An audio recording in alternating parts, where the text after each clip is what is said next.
എല്ലാ പ്രിയ വിദ്യാർത്ഥികൾക്കും വളരെ പ്രധാനപ്പെട്ട മറ്റൊരു വീഡിയോയിലേക്ക് സ്വാഗതം. നിങ്ങളേവരും കാത്തിരിക്കുന്ന +1 സപ്ലിമെൻ്ററി അലോട്ട്മെൻറ്റിനായുള്ള ഓൺലൈൻ രജിസ്ട്രേഷൻ ഇന്നു മുതൽ ആരംഭിച്ചു. അപ്പോൾ നിരവധി വിദ്യാർത്ഥികളാണ് ഈ ഒരു സപ്ലിമെൻ്ററി അലോട്ട്മെൻറ്റിനായി കാത്തിരിക്കുന്നത്. നിങ്ങൾക്ക് നിങ്ങളുടെ ആപ്ലിക്കേഷൻ ഇന്നു മുതൽ റിന്യൂ ചെയ്യാനും അല്ലെങ്കിൽ സപ്ലിമെൻ്ററി അലോട്ട്മെൻറ്റിനായി അപേക്ഷിക്കാനും സാധിക്കും. ഈ ഒരു വീഡിയോയിലൂടെ നമ്മൾ ഡിസ്കസ് ചെയ്യുന്നത് നിങ്ങളിൽ പലരും ആവശ്യപ്പെട്ടിട്ടുള്ള 2 കാര്യങ്ങളാണ്. ഒന്ന്, എങ്ങനെയാണ് ഈ ഒരു സപ്ലിമെൻ്ററി അലോട്ട്മെൻറ്റിനായി അപേക്ഷിക്കേണ്ടത്. ആ കാര്യം കൃത്യമായ ഒരു ലൈവ് റെക്കോർഡ് കണ്ടുകൊണ്ട് നിങ്ങൾക്ക് മനസ്സിലാക്കാം. മാത്രമല്ല, ഇത്തരത്തിൽ അപേക്ഷിക്കുന്ന സമയത്ത് നിരവധി കാര്യങ്ങൾ നിങ്ങൾ ശ്രദ്ധിക്കേണ്ടതുണ്ട്. കാരണം സപ്ലിമെൻ്ററി അലോട്ട്മെൻറ്റ് എന്ന് പറയുന്നത് വളരെ പ്രധാനപ്പെട്ട ഒരു അലോട്ട്മെൻറ്റാണ്. നിങ്ങൾക്ക് അലോട്ട്മെൻറ്റ് ലഭിക്കാൻ വേണ്ടി നിരവധി കാര്യങ്ങൾ നിങ്ങൾ ശ്രദ്ധിക്കേണ്ടതുണ്ട്. ആ കാര്യങ്ങൾ എന്തൊക്കെയാണ് എന്നും ഈ ഒരു വീഡിയോയിലൂടെ നമുക്ക് കൃത്യമായി വിശദമായി കണ്ട് മനസ്സിലാക്കാം. വീഡിയോയിലേക്ക് പോകുന്നതിന് മുമ്പ് വിദ്യാഭ്യാസപരമായ ഏറ്റവും പുതിയ വാർത്തകൾ, പ്രത്യേകിച്ച് +1 അലോട്ട്മെൻറ്റുമായി ബന്ധപ്പെട്ട കാര്യങ്ങളാണ് ഈ ഒരു ചാനലിലൂടെ നമ്മൾ കൂടുതലായും ചെയ്യുന്നത്. ഇതേപോലെ +1 അലോട്ട്മെൻറ്റുമായി ബന്ധപ്പെട്ട ഏറ്റവും പുതിയ ഏറ്റവും കൃത്യമായ വാർത്തകൾ അറിയുന്നതിനായി ഈ ചാനൽ സബ്സ്ക്രൈബ് ചെയ്ത് വെക്കാൻ ഓർമ്മിക്കുക. ഈ ഒരു വീഡിയോ നിങ്ങൾക്ക് ഇഷ്ടപ്പെട്ടാൽ ലൈക്ക് ചെയ്യാനും നിങ്ങളുടെ സുഹൃത്തുക്കളിലേക്ക് ഷെയർ ചെയ്യാനും ഓർമ്മിക്കുക. കാരണം പല വിദ്യാർത്ഥികളും ഇപ്പോഴും ഈ ഒരു ആപ്ലിക്കേഷൻ തുടങ്ങിയത് അറിയാതെ ഇരിക്കുന്നുണ്ടാവും. അത്തരത്തിലുള്ള എല്ലാ വിദ്യാർത്ഥികളിലേക്കും നിങ്ങളുടെ എല്ലാ സുഹൃത്തുക്കളിലേക്കും ഈ ഒരു കാര്യം ഷെയർ ചെയ്ത് എത്തിക്കുക, അല്ലെങ്കിൽ അവരെ ഈ കാര്യം പറഞ്ഞ് മനസ്സിലാക്കി കൊടുക്കുക. അപ്പോൾ ആദ്യം തന്നെ ആർക്കൊക്കെയാണ് ഈ ഒരു അലോട്ട്മെൻറ്റിനായി അപേക്ഷിക്കാൻ സാധിക്കുക എന്ന് നോക്കാം. 3 വിഭാഗം വിദ്യാർത്ഥികൾക്ക് മാത്രമേ സപ്ലിമെൻ്ററി അലോട്ട്മെൻറ്റിനായി അപേക്ഷിക്കാൻ സാധിക്കുകയുള്ളൂ. ഒന്ന്, ഇതുവരെ അലോട്ട്മെൻറ്റ് കിട്ടാത്ത വിദ്യാർത്ഥികൾ, മുഖ്യഘട്ടത്തിൽ അപേക്ഷിച്ചിട്ടും അലോട്ട്മെൻറ്റ് കിട്ടാത്ത വിദ്യാർത്ഥികൾക്കും, ഇനി ഏതെങ്കിലും സ്കൂളിൽ അലോട്ട്മെൻറ്റ് കിട്ടി പക്ഷേ അപ്ലിക്കേഷനിലെ എന്തെങ്കിലും മിസ്റ്റേക്കുകൾ മൂലം അഡ്മിഷൻ എടുക്കാൻ സാധിക്കാതെ പോയ വിദ്യാർത്ഥികൾക്കും, ഇതുവരെ അപേക്ഷ സമർപ്പിക്കാൻ സാധിക്കാതെ പോയ വിദ്യാർത്ഥികൾക്കുമാണ് സപ്ലിമെൻ്ററി അലോട്ട്മെൻറ്റിനായി അപേക്ഷിക്കാൻ സാധിക്കുക. ഏതെങ്കിലും സ്കൂളിൽ അഡ്മിഷൻ ലഭിച്ച അല്ലെങ്കിൽ ഏതെങ്കിലും കോട്ടയിൽ ഏതെങ്കിലും സ്കൂളിൽ അഡ്മിഷൻ ലഭിച്ച വിദ്യാർത്ഥികൾക്ക് ഒരു കാരണവശാലും സപ്ലിമെൻ്ററി അലോട്ട്മെൻറ്റിനായി അപേക്ഷിക്കാൻ സാധിക്കില്ല. ആ കാര്യം പ്രത്യേകം ഓർമ്മിക്കുക. അപ്പോൾ നിരവധി വിദ്യാർത്ഥികൾക്ക് സംശയമുള്ള ഒരു കാര്യം, എങ്ങനെയാണ് സപ്ലിമെൻ്ററി അലോട്ട്മെൻറ്റിനായി അപേക്ഷിക്കേണ്ടത്? ആദ്യം തന്നെ നമുക്ക് ആ കാര്യം കൃത്യമായ ഒരു ലൈവ് റെക്കോർഡ് വീഡിയോയുടെ സഹായത്തോടെ കണ്ട് മനസ്സിലാക്കാം. അതിനുശേഷം ഞാൻ നേരത്തെ പറഞ്ഞതുപോലെ നിങ്ങൾ ശ്രദ്ധിച്ചിരിക്കേണ്ട വളരെ പ്രധാനപ്പെട്ട ചില കാര്യങ്ങളുണ്ട്. ആ കാര്യങ്ങൾ എന്തൊക്കെയാണ് എന്ന് നമുക്ക് മനസ്സിലാക്കാം. അപ്പോൾ ആദ്യം നമുക്ക് ആ ഒരു വീഡിയോയിലേക്ക് പോവാം. അപ്പോൾ എങ്ങനെയാണ് നിങ്ങളുടെ ആപ്ലിക്കേഷൻ റിന്യൂ ചെയ്യേണ്ടത് എന്ന് നോക്കാം. ഇതിനായി നിങ്ങളുടെ ഫോണിലുള്ള ഏതെങ്കിലും ഒരു ബ്രൗസർ ഓപ്പൺ ചെയ്ത ശേഷം HSCAP എന്ന് പറയുന്ന നമ്മളുടെ +1 പ്രവേശനവുമായി ബന്ധപ്പെട്ട വെബ്സൈറ്റിൽ പ്രവേശിക്കുകയാണ് നിങ്ങൾ ആദ്യം ചെയ്യേണ്ടത്. അതിനുശേഷം ഈ ഒരു HSCAP വെബ്സൈറ്റിലുള്ള കാൻഡിഡേറ്റ് ലോഗിൻ SWS എന്നുള്ള ഓപ്ഷനിൽ ക്ലിക്ക് ചെയ്യുക. ഇവിടെ നിങ്ങളുടെ ആപ്ലിക്കേഷൻ നമ്പർ, പാസ്വേഡ്, നിങ്ങൾ അപേക്ഷിച്ചിട്ടുള്ള ജില്ല, അതായത് നേരത്തെ ആപ്ലിക്കേഷൻ കൊടുത്ത സമയത്ത് നിങ്ങൾ നൽകിയിട്ടുള്ള വിവരങ്ങളാണ് നൽകാൻ ആവശ്യപ്പെടുന്നത്. ഈ വിവരങ്ങളെല്ലാം സെലക്ട് ചെയ്ത ശേഷം ലോഗിൻ ഓപ്ഷനിൽ ക്ലിക്ക് ചെയ്യുക. അപ്പോൾ ഇതേപോലുള്ള ഒരു ഇൻ്റർഫേസ് നിങ്ങൾക്ക് കാണാൻ സാധിക്കും. ഇവിടെ നിങ്ങളുടെ പേഴ്സണൽ ഡീറ്റെയിൽസും തൊട്ടു താഴെ റിന്യൂ ആപ്ലിക്കേഷൻ എന്നുള്ള ഒരു ഓപ്ഷനും കാണാൻ സാധിക്കും. ആപ്ലിക്കേഷൻ റിന്യൂ ചെയ്യുന്നതിനായി ആ ഒരു ഓപ്ഷനിലാണ് നിങ്ങൾ ക്ലിക്ക് ചെയ്യേണ്ടത്. അപ്പോൾ ഇതേപോലുള്ള ഒരു ഇൻ്റർഫേസ് ആണ് നിങ്ങൾക്കിവിടെ കാണാൻ സാധിക്കുന്നത്. നിങ്ങൾ ആപ്ലിക്കേഷൻ കൊടുത്ത സമയത്ത് ഏറ്റവും ആദ്യം കണ്ട അതേ ഇൻ്റർഫേസ് തന്നെയാണ് ഇവിടെ കാണുന്നത്. ഇതിൽ എന്തെങ്കിലും എഡിറ്റിങ്ങുകൾ ആവശ്യമാണെങ്കിൽ നിങ്ങൾക്ക് വരുത്താവുന്നതാണ്. നിങ്ങളുടെ പേര്, personal details, address, community, caste പോലുള്ള വിവരങ്ങൾ, ബോണസ് പോയിന്റുകളുമായി ബന്ധപ്പെട്ട വിവരങ്ങൾ, ഇതിൽ എന്തെങ്കിലും എഡിറ്റിങ്ങുകൾ ആവശ്യമാണെങ്കിൽ നിങ്ങൾക്ക് ആ എഡിറ്റിങ്ങുകൾ വരുത്താവുന്നതാണ്. അതിനുശേഷം നിങ്ങൾ ഏറ്റവും താഴെ കാണുന്ന സബ്മിറ്റ് ഡീറ്റെയിൽസ് എന്നുള്ള ഓപ്ഷനിലാണ് ക്ലിക്ക് ചെയ്യേണ്ടത്. അപ്പോൾ അടുത്തതായി നിങ്ങളുടെ മാർക്ക് ലിസ്റ്റാണ് നിങ്ങളിവിടെ കാണുന്നത്. ഇതിൽ എന്തെങ്കിലും എഡിറ്റിങ്ങുകൾ ആവശ്യമുണ്ടെങ്കിൽ നിങ്ങൾക്കിവിടെ ആ മാറ്റങ്ങൾ വരുത്താവുന്നതാണ്. കേരള സിലബസിൽ SSLC പാസ്സായ വിദ്യാർത്ഥികൾക്ക് ഈ കാര്യങ്ങൾ എഡിറ്റ് ചെയ്യാൻ സാധിക്കില്ല. CBSE, ICSE പോലുള്ള വിദ്യാർത്ഥികളാണെങ്കിൽ നിങ്ങളുടെ മാർക്ക് ലിസ്റ്റ് എഡിറ്റ് ചെയ്ത് മാറ്റം വരുത്താവുന്നതാണ്.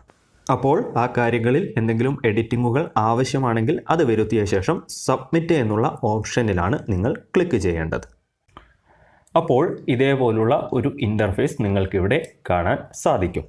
ഈ ഒരു സപ്ലിമെൻ്ററി ആപ്ലിക്കേഷൻ കൊടുക്കുന്ന സമയത്ത് നിങ്ങൾ ഏറ്റവും കൂടുതൽ ശ്രദ്ധിക്കേണ്ട ഒരു ഭാഗമാണ് ഇത്. അതായത് നിങ്ങൾ അടുത്തതായി തിരഞ്ഞെടുക്കാൻ ആഗ്രഹിക്കുന്ന സ്കൂളുകളും കോമ്പിനേഷനുകളുമാണ് ഇവിടെ സെലക്ട് ചെയ്യേണ്ടത്. ഈ ഒരു കാര്യം വേക്കൻസിയുടെ അടിസ്ഥാനത്തിൽ മാത്രമായിരിക്കണം നിങ്ങൾ തിരഞ്ഞെടുക്കേണ്ടത്.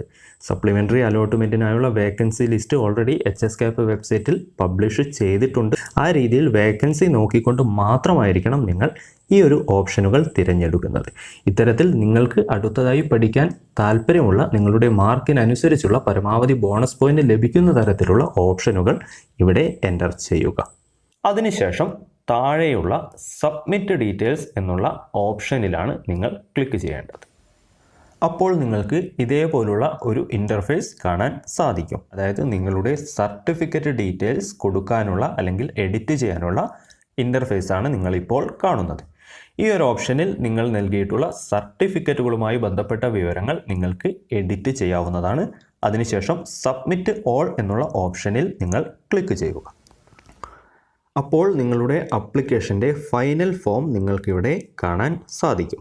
അതായത് നിങ്ങൾ വരുത്തിയ എഡിറ്റിങ്ങുകൾ സഹിതമുള്ള നിങ്ങളുടെ ആപ്ലിക്കേഷനാണ് നിങ്ങളിവിടെ കാണുന്നത്. അതൊന്നുകൂടെ വളരെ കൃത്യമായി പരിശോധിക്കുക. ഇനി ഈ ആപ്ലിക്കേഷനിൽ തെറ്റുകൾ ഇല്ല എന്ന് ഉറപ്പുവരുത്തുക. അതിനുശേഷം ഏറ്റവും താഴെ കാണുന്ന ഡിക്ലറേഷൻ ടിക്ക് ചെയ്ത് ഫൈനൽ കൺഫർമേഷൻ എന്നുള്ള ഓപ്ഷനിൽ ക്ലിക്ക് ചെയ്യുക.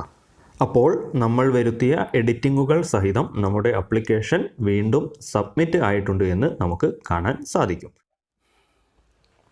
അപ്പോൾ എങ്ങനെയാണ് ഈ ഒരു സപ്ലിമെൻ്ററി അലോട്ട്മെൻറ്റിനായുള്ള ഓൺലൈൻ രജിസ്ട്രേഷൻ ചെയ്യേണ്ടത് എന്നുള്ള കാര്യം നിങ്ങൾക്ക് മനസ്സിലായിട്ടുണ്ടാവും. എങ്ങനെയാണ് ആപ്ലിക്കേഷൻ റിന്യൂ ചെയ്യേണ്ടത്, ആ സമയത്ത് എന്തൊക്കെ വിവരങ്ങൾ എഡിറ്റ് ചെയ്യാൻ സാധിക്കും, ഏറ്റവും കൂടുതൽ ശ്രദ്ധിക്കേണ്ട ഘട്ടം ഏതാണ്, അവിടെ എന്തൊക്കെ കാര്യങ്ങളാണ് ശ്രദ്ധിക്കേണ്ടത്, ഇത്തരത്തിലുള്ള എല്ലാ കാര്യങ്ങളും ആ ഒരു വീഡിയോയിൽ നമ്മൾ പറഞ്ഞിട്ടുണ്ട്. ഇനി ഇത്തരത്തിൽ അപേക്ഷിക്കുന്ന സമയത്ത് നിങ്ങൾ ശ്രദ്ധിക്കേണ്ട വളരെ പ്രധാനപ്പെട്ട കാര്യങ്ങൾ എന്തൊക്കെയാണ് എന്ന് നോക്കാം. അതിൽ ഒന്നാമത്തെ കാര്യം, ഈ ഒരു സപ്ലിമെൻ്ററി അലോട്ട്മെൻറ്റ് സമയത്ത് നിങ്ങൾക്ക് വളരെ പ്രധാനപ്പെട്ട ഒരു അവസരം ലഭിക്കുന്നുണ്ട്, നിങ്ങളുടെ ആപ്ലിക്കേഷൻ എഡിറ്റ് ചെയ്യാനുള്ള സൗകര്യം.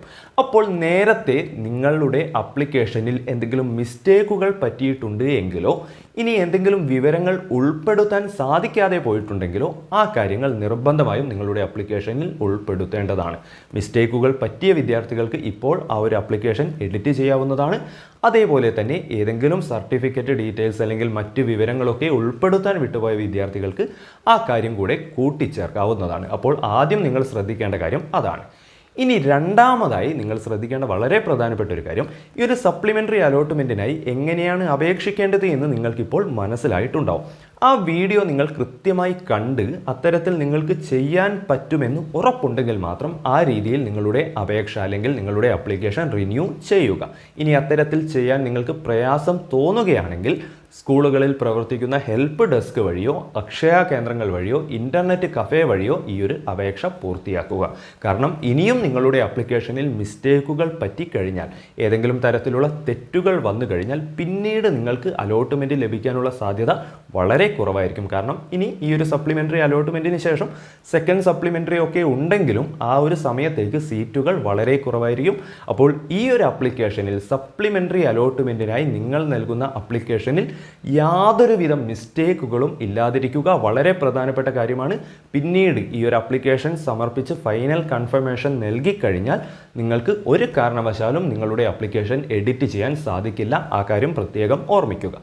ഇനി മൂന്നാമതായി നിങ്ങൾ ശ്രദ്ധിക്കേണ്ട കാര്യം, ഈ ഒരു ഓപ്ഷൻ കൊടുക്കുന്ന സമയത്താണ്. അതായത് സപ്ലിമെൻ്ററി അലോട്ട്മെൻറ്റിനായുള്ള നിങ്ങളുടെ പുതിയ ഓപ്ഷനുകൾ നിങ്ങൾ പ്രവേശനത്തിനായി ആഗ്രഹിക്കുന്ന സ്കൂളുകളും കോഴ്സുകളും നൽകുന്ന സമയത്തും വളരെയധികം ശ്രദ്ധിക്കേണ്ടതുണ്ട്. കാരണം നേരത്തെ നൽകിയിട്ടുള്ള സ്കൂളുകളിലൊന്നും ചിലപ്പോൾ ഇപ്പോൾ ഒഴിവുണ്ടായിക്കൊള്ളണം എന്നില്ല.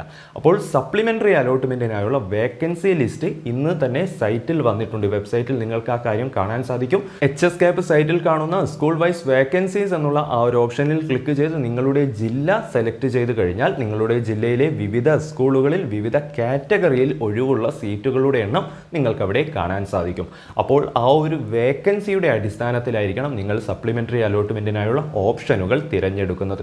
വളരെ പ്രധാനപ്പെട്ട കാര്യമാണ്. കാരണം വേക്കൻസി ഇല്ലാത്ത സ്കൂളുകളിൽ നിങ്ങൾ അപേക്ഷിച്ചതുകൊണ്ട് യാതൊരു കാര്യവുമില്ല. അവിടെ ഒരു കാരണവശാലും നിങ്ങൾക്ക് അലോട്ട്മെൻറ്റ് കിട്ടുകയും ഇല്ല. അപ്പോൾ കൂടുതൽ സീറ്റുകൾ ഒഴിവുള്ള സ്കൂളുകൾ തിരഞ്ഞെടുത്തുകൊണ്ട് നിങ്ങളുടെ അപേക്ഷയിൽ ഉൾപ്പെടുത്തുക. അതിൻ്റെ കൂടെ നിങ്ങളുടെ താല്പര്യം കൂടെ പരിഗണിക്കുക. നിങ്ങൾക്ക് താല്പര്യമുള്ള കോഴ്സുകൾ ഉയർന്ന ഓപ്ഷനുകളായും താല്പര്യം കുറഞ്ഞ കോഴ്സുകൾ അല്ലെങ്കിൽ സ്കൂളുകൾ താഴ്ന്ന ഓപ്ഷനുകളായും ഉൾപ്പെടുത്തുക. അതും വളരെ പ്രധാനപ്പെട്ട കാര്യമാണ്. അപ്പോൾ സ്കൂൾ വൈസ് വേക്കൻസിയുടെ അടിസ്ഥാനത്തിൽ മാത്രമായിരിക്കണം നിങ്ങൾ ഈ ഒരു ഓപ്ഷനുകൾ കൊടുക്കുന്നത്. ഇനി അത്യാവശ്യം റിസൾട്ടുള്ള അല്ലെങ്കിൽ അത്യാവശ്യം ഗ്രേഡുള്ള വിദ്യാർത്ഥികൾ സയൻസ് ആണ് ആഗ്രഹിക്കുന്നതെങ്കിൽ സയൻസ് തന്നെ പരമാവധി സ്കൂളുകളിൽ നിങ്ങൾക്ക് പോയി വരാൻ സൗകര്യമുള്ള എല്ലാ സ്കൂളുകളിലും സയൻസ് തന്നെ കൊടുക്കുക. ഇനി ഗ്രേഡ് കുറഞ്ഞ വിദ്യാർത്ഥികൾ സയൻസ് ആണ് ആഗ്രഹിക്കുന്നതെങ്കിലും കൊമേഴ്സ് ഹ്യൂമാനിറ്റീസ് കോഴ്സുകൾ കൂടെ താഴ്ന്ന ഓപ്ഷനുകളായി നൽകുക. അതിൻ്റെ ഒരു പ്രധാന കാരണം ഈ ഒരു സയൻസിൽ നിങ്ങൾക്ക് സീറ്റ് ലഭിച്ചിട്ടില്ല എങ്കിലും കൊമേഴ്സിലോ ഹ്യൂമാനിറ്റീസിലോ നിങ്ങൾക്ക് ഒരു അലോട്ട്മെൻറ്റ് ലഭിക്കും. അതിനുശേഷം നിങ്ങൾക്ക് ട്രാൻസ്ഫറിനായി ശ്രമിക്കാവുന്നതാണ്. അപ്പോൾ ഏതെങ്കിലും ഒരു സ്കൂളിൽ ഏതെങ്കിലും ഒരു കോഴ്സിൽ പ്രവേശനം ലഭിച്ചാൽ മതി എന്ന് ആഗ്രഹിക്കുന്ന വിദ്യാർത്ഥികൾക്ക് നിങ്ങൾ ആഗ്രഹിക്കുന്ന കോഴ്സിനും സ്കൂളിനും പുറമെ താഴ്ന്ന ഓപ്ഷനുകളായി മറ്റ് സ്കൂളുകളും മറ്റ് കോഴ്സുകളും കൂടെ നൽകാവുന്നതാണ്. അത്തരത്തിൽ നൽകിക്കഴിഞ്ഞാൽ നിങ്ങൾക്ക് അലോട്ട്മെൻറ്റ് കിട്ടാനുള്ള സാധ്യത കൂടുതലായിരിക്കും. പക്ഷേ ചിലപ്പോൾ താല്പര്യമുള്ള സ്കൂൾ തന്നെ ആയിക്കൊള്ളണം എന്നില്ല. അത്തരത്തിൽ കിട്ടി പിന്നീട് നിങ്ങൾക്ക് ട്രാൻസ്ഫറിനായി ശ്രമിക്കാവുന്നതാണ്. അപ്പോൾ ഇത്തരത്തിൽ ഈ കാര്യങ്ങളൊക്കെ ശ്രദ്ധിച്ചുകൊണ്ട് നമ്മൾ നേരത്തെ ചെയ്ത ലൈവ് റെക്കോർഡ് വീഡിയോ ഒക്കെ കണ്ട് മനസ്സിലാക്കിക്കൊണ്ട് ഓരോ വിദ്യാർത്ഥികളും നിങ്ങളുടെ ആപ്ലിക്കേഷൻ നല്ല രീതിയിൽ റിന്യൂ ചെയ്യുക. ഇനി വളരെ പ്രധാനപ്പെട്ട മറ്റൊരു കാര്യം കൂടെ, നേരത്തെ അപേക്ഷിച്ചിട്ടും അലോട്ട്മെൻറ്റ് കിട്ടാത്ത വിദ്യാർത്ഥികളോ അലോട്ട്മെൻറ്റ് കിട്ടി ആപ്ലിക്കേഷനിലെ മിസ്റ്റേക്കുകൾ മൂലം അഡ്മിഷൻ എടുക്കാൻ സാധിക്കാതെ പോയ വിദ്യാർത്ഥികളോ ആണ് ഇത്തരത്തിൽ റിന്യൂ ചെയ്യേണ്ടത്. ഇതുവരെ അപേക്ഷിക്കാത്ത വിദ്യാർത്ഥികൾക്ക് റിന്യൂ ചെയ്യാൻ സാധിക്കില്ല. അത്തരത്തിലുള്ള വിദ്യാർത്ഥികൾ കാൻഡിഡേറ്റ് ലോഗിൻ SWS എന്നുള്ള ഓപ്ഷൻ വഴി ആദ്യം ക്രിയേറ്റ് കാൻഡിഡേറ്റ് ലോഗിൻ വഴി കാൻഡിഡേറ്റ് ലോഗിൻ ക്രിയേറ്റ് ചെയ്യുക. അതിനുശേഷം കാൻഡിഡേറ്റ് ലോഗിൻ SWS എന്നുള്ള ഓപ്ഷൻ വഴി പുതിയ അപേക്ഷ നൽകുകയാണ് വേണ്ടത്.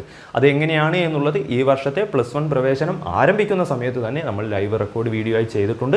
ആ ഒരു വീഡിയോയുടെ ലിങ്ക് താഴെ ഡിസ്ക്രിപ്ഷനിൽ കൊടുത്തിട്ടുണ്ട്. അപ്പോൾ ഇതുവരെ അപേക്ഷിക്കാത്ത വിദ്യാർത്ഥികൾക്ക് ആ ഒരു രീതിയിൽ നിങ്ങൾക്ക് പുതിയ അപേക്ഷ നൽകാവുന്നതാണ്. ഇനി VHSC അലോട്ട്മെൻറ്റ് കിട്ടിയ വിദ്യാർത്ഥികൾക്ക് HSCയിൽ സപ്ലിമെൻ്ററി അലോട്ട്മെൻറ്റിനായി അപേക്ഷിക്കാം. നേരെ തിരിച്ച് HSC അലോട്ട്മെൻറ്റ് കിട്ടി അഡ്മിഷൻ എടുത്ത വിദ്യാർത്ഥികൾ ഈ വീഡിയോ കാണുന്നുണ്ടെങ്കിൽ നിങ്ങൾക്ക് താല്പര്യമെങ്കിൽ VHSCയിലും സപ്ലിമെൻ്ററി അലോട്ട്മെൻറ്റിനായി അപേക്ഷിക്കാം.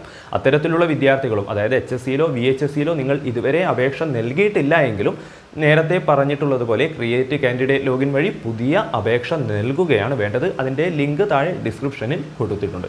അപ്പോൾ ഈ ഒരു സപ്ലിമെൻ്ററി അലോട്ട്മെൻറ്റിനായുള്ള ഓൺലൈൻ രജിസ്ട്രേഷൻ ആരംഭിച്ചു എന്നുള്ള ഏറ്റവും പുതിയ വിവരവും നിങ്ങൾ ശ്രദ്ധിച്ചിരിക്കേണ്ട കാര്യങ്ങളും എങ്ങനെ അപേക്ഷിക്കണം എന്നുള്ള ലൈവ് റെക്കോർഡ് വീഡിയോ നിങ്ങളെ ഏറ്റവും ഉടനെ അറിയിക്കാൻ വേണ്ടിയാണ് ഈ ഒരു വീഡിയോയുമായി എത്തിയിട്ടുള്ളത്. വീഡിയോ നിങ്ങൾക്ക് 100% ഉപകാരപ്രദമായിരിക്കും എന്നാണ് ഞാൻ കരുതുന്നത്.